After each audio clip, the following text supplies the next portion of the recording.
sometimes we may be attached to people and we may just think about them a lot. We may invest so much of time and energy and consciousness and love and affection in certain relationship. But the other people whom we love so much may not have the ability or intention to reciprocate with our love. So we may be so attached to them, but they may not be having the capability or even intention to reciprocate with our love. So, for example, here Bharat Maharaj was so attached to the deer, but the deer just left the ashram of Bharat Maharaj, and it's an ignorant deer. It just wandered into the forest.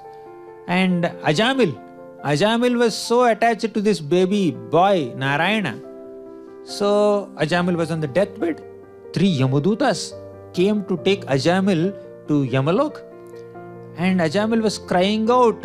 He was calling out the name of his son, Narayana, Narayana, Narayana. But the son is not coming. Because he is, after all, an ignorant small child. He does not even understand that his father is on deathbed and he is about to leave this world and he will die. But the child did not have that understanding. So Ajamil was so attached to the child, but the child did not have the ability to reciprocate because of childish ignorance. And here this deer also did not have the ability to reciprocate. Okay, you may say that he is an ignorant animal and he is an ignorant child, so they may not be able to reciprocate. But even grown-up people also sometimes may not have the intention. Now these two people, deer and the child, did not have the ability to reciprocate. But we have other examples where people who are loved by others do not have the intention to reciprocate also. Now, for example, in the 9th canto of Bhagavatam, there is a king named Pururava. He was so attached to a heavenly damsel named Urvasi.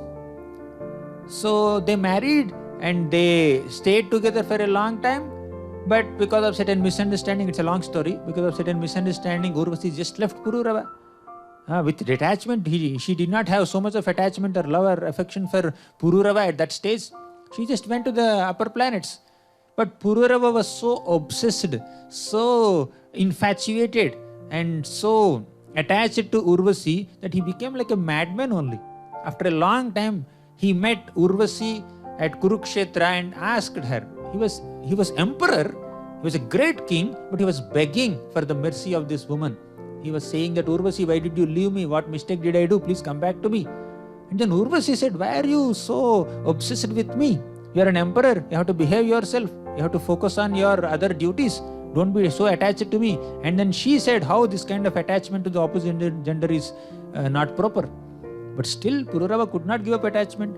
So he had a lot of attachment to Urvasi. But Urvasi did not have similar amount of attachment towards Pururava. So in this world, we may invest our feelings and attachment and energy, time, love, affection, emotions on certain people, but they may not have the ability or intention to reciprocate with our deep love and affection oftentimes. So only Krishna, only the Supreme Personality of Godhead has the complete capacity and intention to reciprocate with our feelings of love and affection. Krishna says, Patram pushpam phalam toyam yome bhaktya prayachati tadaham bhaktyapaghritam ashnami prayatatmanaha.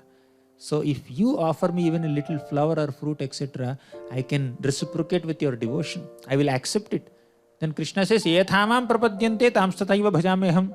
The way you approach me, the way I reciprocate.